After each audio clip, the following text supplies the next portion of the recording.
নমস্কার, আশা করি সবাই ভালো আছেন। আমাদের চ্যানেলটি যারা দেখছেন, পছন্দ করছেন এবং সাবস্ক্রাইব করছেন তাদের আন্তরিক ধন্যবাদ। আপনাদের সাপোর্ট আমাদের অনেক দূর এগিয়ে নিয়ে এসছে এবং আমরা খুলেছি নতুন একটি চ্যানেল যার নাম পুতুল পুরাণ। এখানে থাকছে পুরাণ নিয়ে কিছু কথা, কিছু আড্ডা, কিছু গল্প এবং আরো অনেক কিছু।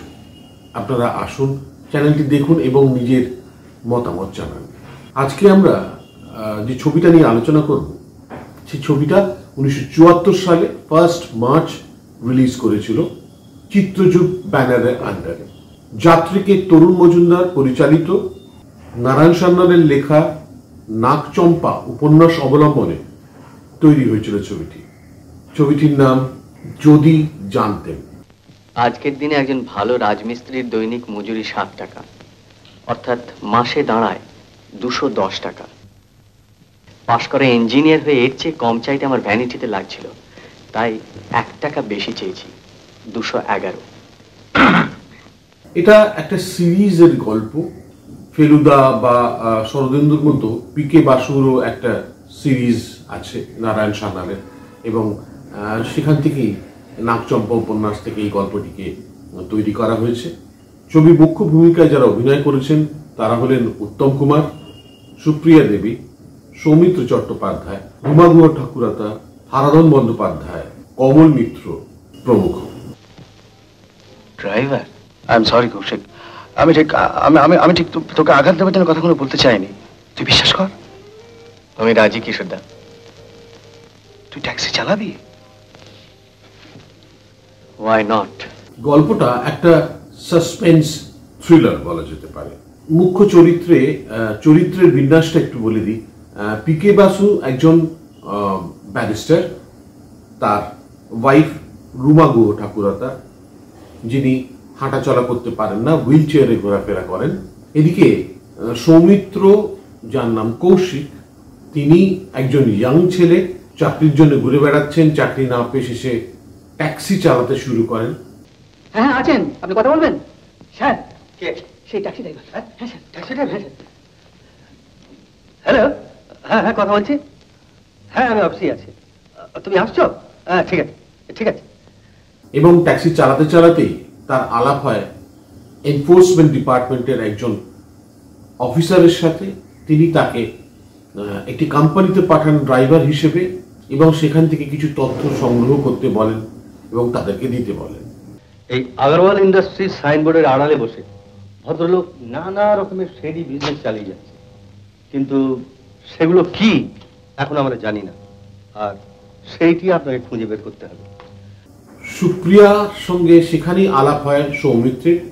সুপ্রিয়া দেবী বাবা ছিলেন একজন সায়েন্টিস্ট, তার ফর্মুলা নিয়ে মিস্টার আগরওয়াল কাজ করবেন এরকমই ঠিক ছিল, কিন্তু তাদের লোভ বা লালসার কথা সুপ্রিয়া আঁচ করতে পারেন এবং তিনি বুঝতে পারেন যে ফর্মুলাটা পেয়ে গেলে তাকে সরিয়ে দেওয়া হবে।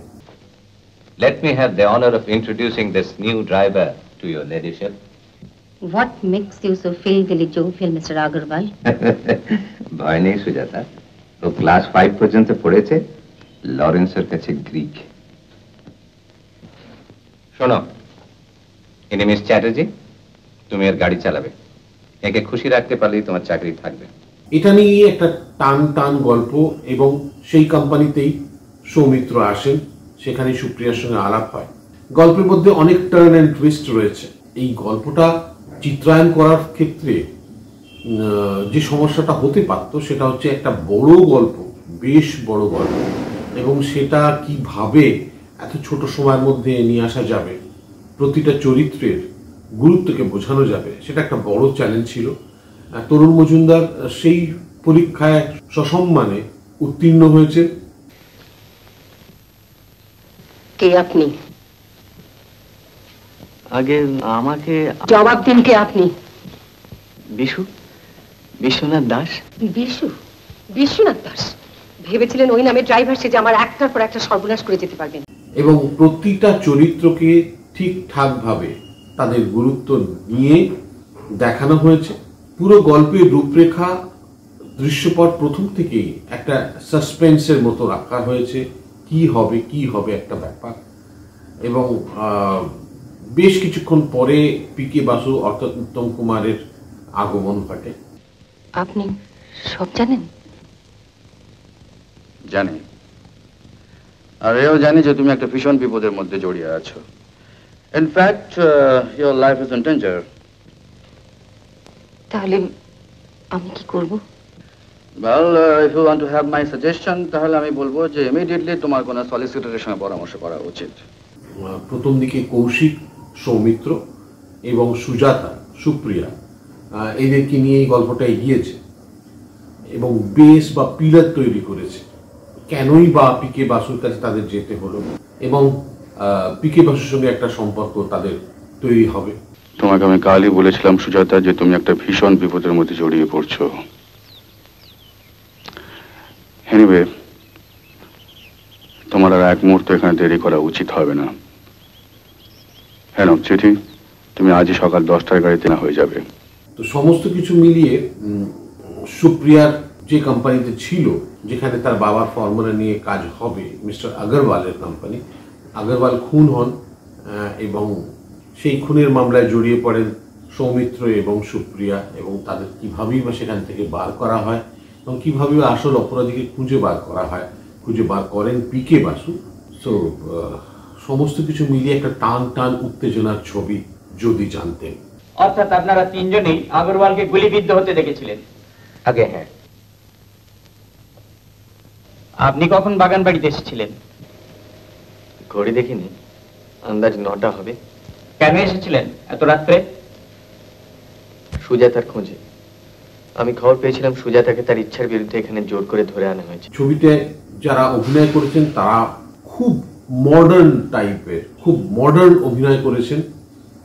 Dialogue is very clear and loud and modern, very smart dialogue. Kamal মিত্রের সঙ্গে সুপ্রিয়ার ডায়ালগ, সুপ্রিয়ার সঙ্গে বসন্ত চৌধুরী মিস্টার আগরওয়াল তার ডায়ালগ, সমস্ত কিছুই কিন্তু বেশ স্মার্ট, একদম ক্রিস্প ডায়ালগ থ্রো করা হয়েছে।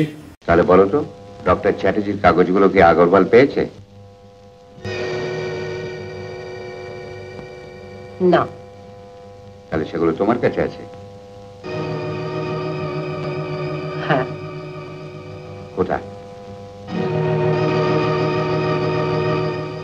আপনি কি সত্যি এই প্রশ্নের জবাব চান? ছবির দৃশ্যপটকে সময় দিয়ে সাজানো হয়েছে বলে প্রতিটা দৃশ্যের গল্প ঠিকঠাক পরিস্ফুটিত হয়েছে। যেমন সৌমিত্রের বেকারত্বের যন্ত্রণা, সুপ্রিয়ার অস্তিত্ব সংকট এবং বাবার ফর্মুলা বাঁচানোর একটা তাগিদ, এবং সেখানে একটা দুশ্চিন্তা, সেটাকে বাঁচিয়ে রাখা যাবে কিনা। ভুল বুঝে অনেক কথা আপনাকে বলেছি, কিন্তু তাই বলে এমনি করে চলে যাবেন আমাকে এই জায়গায় এই অবস্থায় একলা ফেলে রেখে? আপনাকে গার্ড দেওয়ার কাজ নিয়ে আমি এখানে আসিনি সুজাতা দেবী। আমার যা কাজ ছিল ফুরিয়েছে, ছাড়ুন। উত্তম কুমারের কৌশিক বা সুপ্রিয়ার প্রতি স্নেহ এবং তাদেরকে কিভাবে বার করা যায় এই সমস্যা থেকে, সেটা নিয়ে তার চিন্তা বা দুশ্চিন্তা, সমস্ত কিছু মিলিয়ে এটা বেশ একটা আন্তরিক ঘটনা বা সিনেমা বলে মনে হবে। কি হয়েছে তোমার, আমাকে বলো না? এই দেখো না, কৌশিককে বাঁচাতে সুজাতাকে হাজতে পাঠালাম, কিন্তু এই কাজটা করতে যে আমায় কত কষ্ট পেতে হয়েছে সেটা ওদের বোঝাবো কেমন করে? ওরা বুঝবেও না, ওদের বোঝানো যাবে না। ঠিক বুঝবে, তুমি সুজাতাকে ছাড়িয়ে আনো। প্রতিটা সম্পর্ক একে অপরের সঙ্গে খুব নিখুঁতভাবে জড়িয়ে রয়েছে বা জড়িয়ে গেছে, যার ফলে পুরো ছবিটার মধ্যে থেকে এতটা আন্তরিক ভাব ফুটে এসছে। ছবিটা দেখুন এবং অবশ্যই আপনাদের মতামত জানান। ছবিটা আপনারা ইউটিউবে পেয়ে যাবেন, অবশ্যই দেখবেন। আমি আপনাকে সত্যি কথা বলিনি, কিন্তু আমি যা চেয়েছিলাম তা তো হলো না। এরপরেও কি আপনি আমার সব কথা শুনবেন? তুমি সত্যি বলছো না? জেনেও এই কেসটা তোমার আমি হাতে নিয়েছিলাম। আজ বহুদিন বাদে কালো গাউনটা গায়ে চাপিয়েছি শুধু তোমারই জন্য। আবার আসবো আগামী পর্বে, কথা হবে কোনো ছবি বা কোনো বিশিষ্ট ব্যক্তিত্বকে নিয়ে। ভালো থাকবেন, নমস্কার।